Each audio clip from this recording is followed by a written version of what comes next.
Hello. As most of you know, I am Leo, from Lyrics and Lemons here on YouTube. Today, I will be talking about a webcomic that is quite infamous for its fandom and practically unreadable plot. Well, unfollowable. Followable. Really hard to follow. Anyway, yes, that's correct. It's Homestuck. So cringy. One of the hardest to read webcomics online, in my opinion.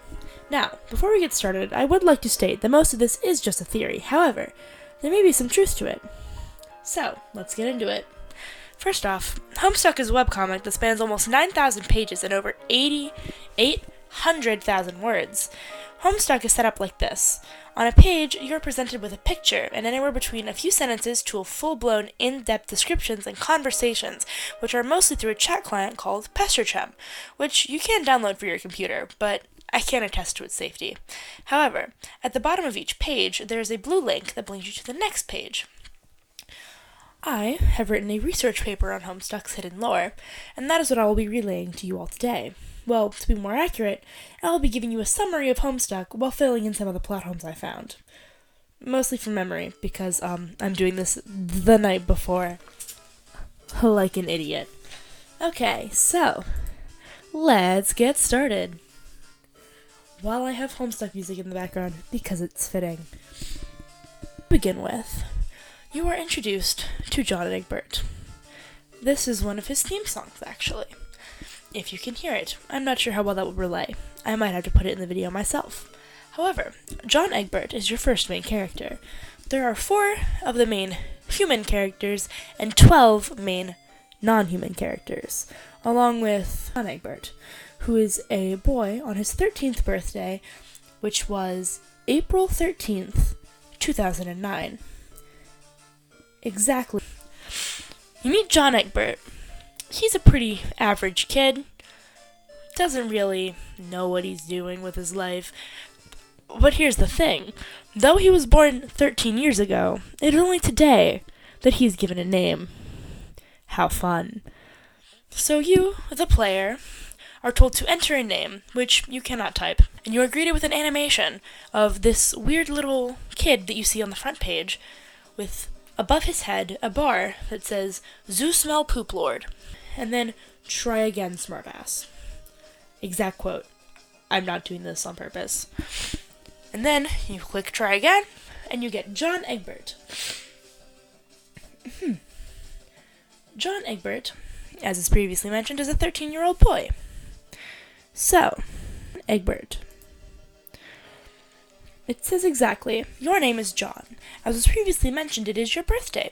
A number of cakes are scattered about your room. You have a variety of interests. You have a passion for really terrible movies. You like to program computers, but you are not very good at it. You have a fondness for paranormal lore and are an aspiring amateur magician. You also like to play games sometimes. What will you do? And you are greeted with a photo of John Egbert in all his armless, spiky-haired glory, with a little green Ghostbusters shirt on. And you are then given the only option to quickly retrieve arms from drawer. To which case, John refutes by saying that your arms are in your magic chest. And then you remove the cake that was on top of his chest, put it onto his bed. He grabs the fake arms from the chest, revealing his actual arms, and then examines the contents of the chest, which is all full of weird items for a magician or a prankster, including faked arms, trick handcuffs, a stunt sword, a magician's hat, a pair of Beagle Plus glasses, which I will show now, several smoke pellets, several blood capsules, and a copy of Colonel Sassler's daunting text of magical frivolity and practical drapery, and 1 copy of Harry Anderson's Wise Guy by Mike Caveney. And you take the smoke pellets. I'm not going to continue reading, because that would take literally forever. However, John then proceeds to be messaged by his friend, now is ectobiologist. You'll also meet 2 new friends shortly after this. Tentacle Therapist, who is represented by a light purple text, and Garden Gnostic, which is a neon green text that really hurts your eyes to read. It's painful. However, John opens the message from Turntech Godhead, which then goes something along the lines of this. Hey, what sort of loop did you rank in today? I got a little Monsters poster. It's awesome. I'm gonna watch it again. The apple juice scene was so funny. Oh hell, that's such a coincidence. I just found an unopened container of apple juice in my closet. It is like heckin' Christmas up in here. And then they talk about the movie, which this is my favorite part of this conversation. Okay, that's fine, but I just have one question, and then a word of caution. Have you ever seen a movie called Little Monsters starring Howie Mandel and Fred Savage? But the seal on the bottle is unbroken. Are you suggesting someone put piss in my apple juice at the factory? Yep. And then, TG asks if John has gotten the beta. What's the beta? Because apparently John hasn't gotten it. And the game got slammed in the magazine called Game Bro. John doesn't like Game Bro. TG says John to check his window, or the mail. He looks out the window. His dad's there. The mail has been delivered, but his dad shows up, and he doesn't want to interact with his dad because all his dad does is bake a ton of cakes, and he, for some reason, doesn't like cakes. However, after this, we then proceed to go through several more conversations and interactions for the first 3 or 4 acts that introduce all of the human characters and the game Spurb. The game Spurb is if you've played The Sims or SimCity, it's a similar type of game where you get to interact with a world and build, and where you get to build onto buildings, add some weird things in, create things, sort of like a fancy 3D printer, and defeat these enemies to get your currency. So it's kind of a mishmash of most simulation games. However, instead of being online and a fake world, this interacts with the real world. And to play the game, you need another human person to play the game with you, to be your server client. And so the red text is Dave Schrader, purple text is Rose Lalonde, green text is Jade Harley. Rose was the controller of John's world. John was the controller of Jade's world. Jade was the controller of Dave's world, and Dave was Rose. It's weird. It has to go in a circle. And then, after that, meteor hits, so all of the kids are sent to their own little planets, which are really weird, but they're all called, like, the land of blank and blank. So John's is the land of wind and shade, Dave's is the land of heat and clockwork, Rose is light and rain, Jade is frost and frogs. It's not that important, but it's interesting, because this all relates back to their god tiers later on.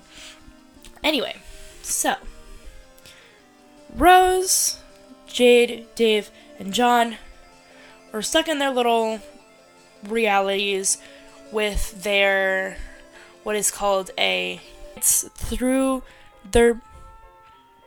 defeat monsters, and then they're getting pestered by these other creatures called the trolls. I'm not going to go over their chum handles because that would take forever. However, they don't use pester chum, they use trollian, because they're trolls. You think at this point that they are just, people that like to troll people on the internet. No, they are actual trolls. They have gray skin, the whites of their eyes are yellow, and they have black eyes, which, with age, the outer ring, their iris, becomes the color of their blood, because they have multiple blood colors, and it is also referenced many times that they are a god. So yeah, there's that. Also, they meet the trolls. There is, in order of blood color, starting with Karkat, because bright red blood, and then right above that you have Aradia, who has like our blood color, like a rust color, and then you have Tavros, who's kind of like a bronze, and then you have Sullix, who's as yellow, like a mustard yellow, lime-ish color, or not live, like an olive green, which is Nepeta, and then above that you have jade, which is Kanaya, and then above that you have teal, which is Terezi, cerulean, which is Vriska, indigo, which is Equius, and that's low nobility. High nobility is purple, which is Gamzee, and then you have the two royalty colors. The lower royalty is violet, which is Aridin, and then the highest royalty you can get is fuchsia, which is Pfeffery. Pfeffery. The names aren't pronounced. Don't ask. They're never pronounced in the show. Anyway, so you have that, and with that, you have introduced to each other. And after getting off all their planets, most of them god tier, which is they become like the stronger being that has all these like magical powers. So John becomes the heir of wind or something like that. Heir of breath, that's what it is. Sorry. Jade is a seer of light. Dave is a knight of time, and Jade is the void. She's a void. No, it's a void. Space. She's a space player. Don't remember her class thing. Anyway, most of them god tier. They end up stuck on this meteor for 3 years, which sucks. So for 3 years, we're stuck on a meteor because we're trying to defeat this guy, Lord English, and also this other guy, Bec Noir, who is based off of Jade's dog, but evil. Don't question it. It's difficult to understand to someone who's read it 8 times. Anyway, you have all these things. There are these things called horror terrors, which are really interesting because they're high-key based off of H.P. Lovecraft's stories, like Cthulhu and stuff. Except they're called something different. They're like fluff. Not happening. Sorry. Images. Yes, they're important. Okay, so with that, you then have the horror terrors. You have Dream Bubble, because you have Lord English, Bec Noir, and the Condess as the main enemies, and Lord English gets killed at the very end, which is kind of like the end of the story. But here's the thing. After all that, did the game really end?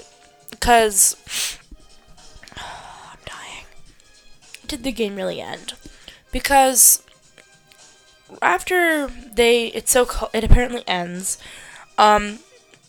they still have all their powers, and the world has seemingly gone back to normal. But if things played out like they did in the comic, it wouldn't be normal, because meteors struck all over the Earth, and like everyone's dead. So, how are they all in a seemingly normal suburban neighborhood? The thing is, they probably aren't. In some of the theories I looked into, one stuck out to me called the sandbox theory. Now, I don't know if this is a legitimate theory or if me and my friends made it up. I don't remember.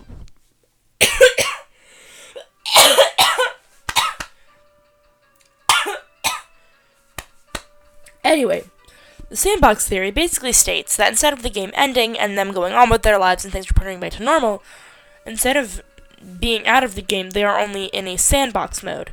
If you've played any video games, you kind of know what a sandbox mode is for the most part. It's basically a mode where you can go about and play through the levels without having to actually do anything. So you could pick a map. So let's say you're playing Mario, and you're like, okay, I want to do this world, this level in this world, and I just want to mess around in it. So you could go through and you can just run around and do whatever without any fear of the enemies or actually playing the game. It's the same thing, but it's basically just a small mode where you can mess around without having to follow the quest. There are also a lot of sandbox-based games, like Planet Coaster or The Sims. Okay, so with that brings us to the final issue. What happened once the game ended? Did they go to a sandbox? Did they go somewhere else? Are they even alive? Did any of this actually happen? Well, the answer to that is, I don't know. I looked through everything I could. I looked through the entire game over and over again. And by game, I mean the webcomic, leave me alone. I know, whatever. I looked through it over and over and over again. And I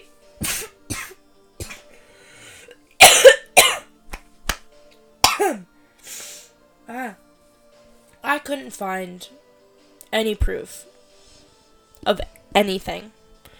No proof that it really happened. No proof that it didn't happen. No proof that they're in a sandbox. No proof that they aren't. Kind of like it was open-ended. Now, however, when I started writing this essay for school, they did release Homestuck 2.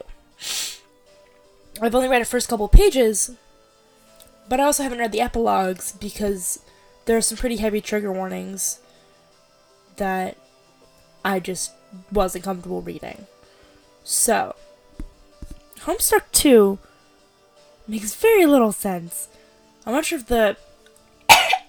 However, Dirk be looking damn good. But, that's another time. That's another subject for another time. For now, this has been Leah with Lyrics and Lemons. Coming live from a bed. See you guys later. For those of you watching this in class right now, good on you for sitting through this insanity and me dying. Thank you. Please leave a comment or subscribe. You don't have to, but if you do, it'd be nice. If you want more of videos like this, then please tell me, and I'll talk to you guys later. Bye!